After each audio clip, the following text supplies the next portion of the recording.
नमस्कार, आप देख रहे हैं गणतंत्र न्यूज। पूर्ववर्ती छात्र मिलन समारोह। रिपोर्ट मनीष कुमार यादव।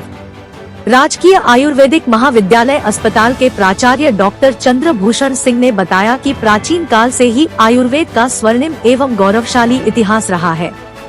इस चिकित्सा पद्धति को हमारे ऋषि मुनियों के द्वारा शुरुआत की गई थी।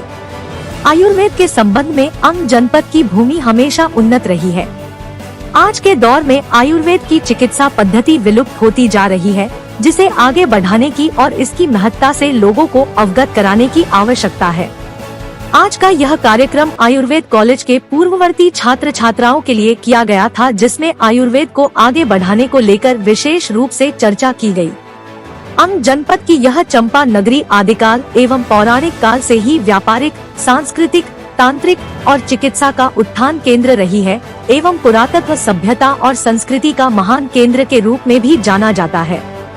आज इस तरह का कार्यक्रम करना इस महाविद्यालय के लिए गौरव का विषय है। वहीं इस कार्यक्रम में पूर्ववर्ती आयुर्वेद के डॉक्टर, छात्र छात्राएं सैकड़ों की संख्या में स्थानीय आयुर्वेद के डॉक्टर शामिल हुए। यह कार्यक्रम 2 दिवसीय कार्यक्रम थे, जो कि 8 एवं 9 दिनांक के सम्मान समारोह थे। अन्य देश से आए हुए डॉक्टर को आयुर्वेदिक के पुलिस के द्वारा सम्मानित किया गया और विदाई कर दी गई। बैच का था, लेकिन 86-87 में यहाँ से निकला था। मतलब मेरा ये कहना था कि आयुर्वेद जो है वो मूल जो है रोग के कारण पर ध्यान देती है। रोग का मूल कारण ये है कि जो हम अपने आहार विहार में परिवर्तन ला देते हैं, वही रोग का कारण बनता है। और आयुर्वेद मूल को पकड़ती है कि हम वहाँ उसको सही करें, रोग के कारण को दूर करें।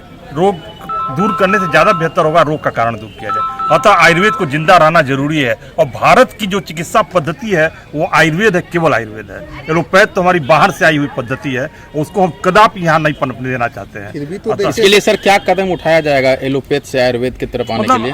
मानसिक रुझान लोगों का आयुर्वेद के प्रति लाना जरूरी है। आयुर्वेद की तरफ लोगों को मोड़ना जरूरी है, उनको समझाना जरूरी है कि आयुर्वेद उनके लिए जरूरी है, उनके देश के लिए, उनके काल के लिए, उनके मौसम के अनुसार आयुर्वेद ट्रीटमेंट ही उनके लिए जरूरी है। Thank you. जितेंद्रनाथ मिश्रा, मैं गोरखपुर से आया हूँ। कब के बैच के? 1985 में यहाँ से निकला था। का आयोजन किया गया है। हमारे जो जितने भी डॉक्टर छात्र यहाँ से पढ़े हैं, भारतवर्ष और पूरे देश के कोने कोने में अच्छे डॉक्टर के रूप में प्रतिष्ठित है, उन लोगों का आज यहाँ पर पूर्ववर्ती छात्र मिलन। यह पहली इस तरह का मिलन बनारस में हुआ था। वहीं पर यह तय हुआ कि भागलपुर में हम लोग जो है दूसरी मीट करेंगे, जिसकी परिणति आज कोरोना काल के चलते थोड़ा लेट से मिला, लेकिन हम आज जो है 8 और 9 को करने में सफल। और सबसे बड़ी और खुशी की बात है कि सारे छात्र जो उत्साहित होकर के अपने, क्योंकि यहीं से पढ़े लिखे रहे ना, आज यहीं का ये फल है कि वो जहाँ भी पुष्पित हो रहे हैं, सारे लोग आए जिसको आप लोगों ने देखा और पुनः अपने महाविद्यालय से आशीर्वाद लेकर जा रहे हैं। और फिर हम लोग अगली मीटिंग इस तरह के करते रहेंगे। यह हमारा आयुर्वेद कॉलेज के लिए नहीं, आयुर्वेद के लिए जग जानवर का एक स्कीम है इस महाविद्यालय के छात्रों को, कि हम हर साल एक डिस्ट्रिक्ट में इस तरह का कार्यक्रम करेंगे। वहाँ के लोगों को आज आप आनंदित हो रहे हैं, आप आज महसूस कर रहे हैं। इसी तरह ये हमारा उद्देश्य है, इस कार्यक्रम के माध्यम से जन जागरण करना। और आने वाला कल हमारा आयुर्वेद का है। मैं ये चीज़ आपको यहाँ बताना चाहता हूँ, कोरोना पीरियड ने पूरे विश्व को एहसास दिलाया कि प्राचीन चिकित्सा पद्धति आयुर्वेद ही महत्वपूर्ण है और ये हमारे जीवन रक्षक। क्यों? क्योंकि एलोपैथ की तमाम दवाइयों का स्टेज बदलते रहे, लेकिन हमारे आयुष सरकार ने एक काढ़ा का जो है सूत्र दिया, जिसमें गुड़ूची, गिलो जिसको कहते हैं, उसके बाद से मुलेठी, उसके बाद से तेजपत्ता, ये सारी चीज़ का काढ़ा जो है, आदि का काढ़ा, दालचीनी का काढ़ा बनाकर पीने का, और उस समय भी प्रासंगिक रहा और आज भी बीमारी के लिए। तो लोग अब आयुर्वेद को पहचानने लगे, आयुर्वेद को स्वीकार करने लगे और आयुर्वेद को धारण करने लगे। उसी के क्रम में हम लोग ये जागरण कर रहे हैं और हमारे छात्र आज प्रतिबद्ध होकर जा रहे हैं कि इस कारवां को हम आगे। सर, इसको बचाने के लिए क्या पहल की जा रही है सर? इसको बचाने के लिए क्या पहल की जा रही है? लोग इस और कैसे आएंगे? यह महाविद्यालय को माननीय उच्च न्यायालय पटना ने 2010 में ही एक स्टैंडिंग ऑर्डर दिया था कि 6 महीने के अंदर इस महाविद्यालय को CCIM के मानक के अनुसार विकास करके नामांकन प्रारंभ किया गया। 2010, आज 2023 है। मुझे दुख के साथ कहना पड़ रहा है कि अभी तक कोई परिवर्तन नहीं है। फिर भी हमारा प्रयत्न जारी है। हम कोशिश में है कि इस कॉलेज को मॉडल कॉलेज के रूप में सरकार डेवलप करे और उसी क्रम में स्थानीय प्रशासन CO नाथनगर, जिला पदाधिकारी भागलपुर ने 4.5 एकड़ जमीन जो हमारे बाउंड्री के जस्ट बगल में है उसको चिन्हित करके PWD को भेज चुका है। जिसमें कि एलोपैथिक दवाई जो है वो कारगर जो है लेकिन उससे ज़्यादा नुकसान भी होता है लोगों को। और ये इसमें आयुर्वेदिक इसमें जो है इसमें क्या इसका ये इलाज है? और देखिए मुख्य रूप से डायबिटीज और हाइपरटेंशन जिसके BP और शुगर का जो है, एक तो हेरिडिटी होता है जन्मजात जो पेरेंट्स से चले आते हैं एंड सेकंड होता है लाइफ स्टाइल डिजीज। तो एलोपैथ के द्वारा उसको रिड्यूस तो कर दिया जाता है, मेंटेन तो रखा जाता है, लेकिन आयुर्वेद में ट्रीटमेंट के साथ साथ योग और आयुर्वेद दोनों एक कॉम्बिनेशन है।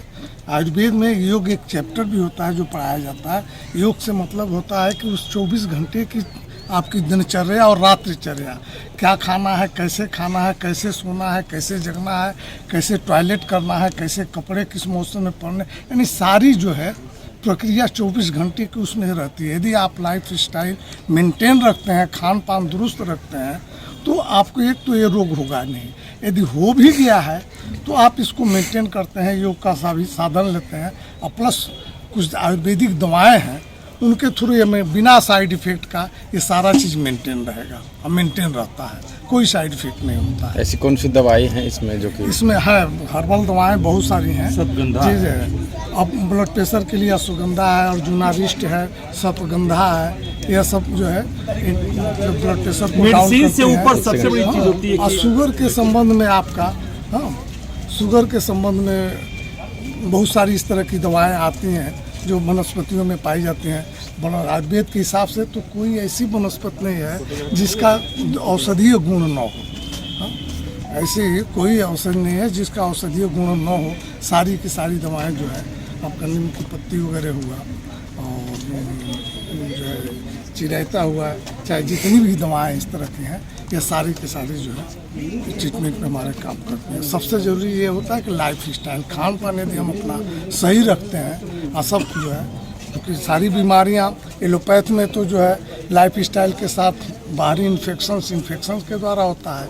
हमारे यहाँ बात पित्त कफ के आधार पे इन डिजीज़ों का रोग का नाम तो दे दिया जाता है, लेकिन बात पित्त कफ जितना होता है, बात पित्त कफ संतुलन अवस्था में रहे तो कोई रोग ही नहीं रहता है। तो ट्रीटमेंट में बात बढ़ा है, कफ बढ़ा है, पित्त बढ़ा है, क्या हुआ, इसी को हम लोग संतुलित करते हैं। रोग चाहे नाम किसी का हो, किसी चीज़ को, इसी को हम लोग संतुलित करते हैं। लेकिन देखा जा रहा है सर, बिहार में अब आयुर्वेद का जो है वो अस्तित्व मिट रहा है। जहाँ आप लोगों ने पढ़ाई किया था उसी को देख करके हम लोगों को खुद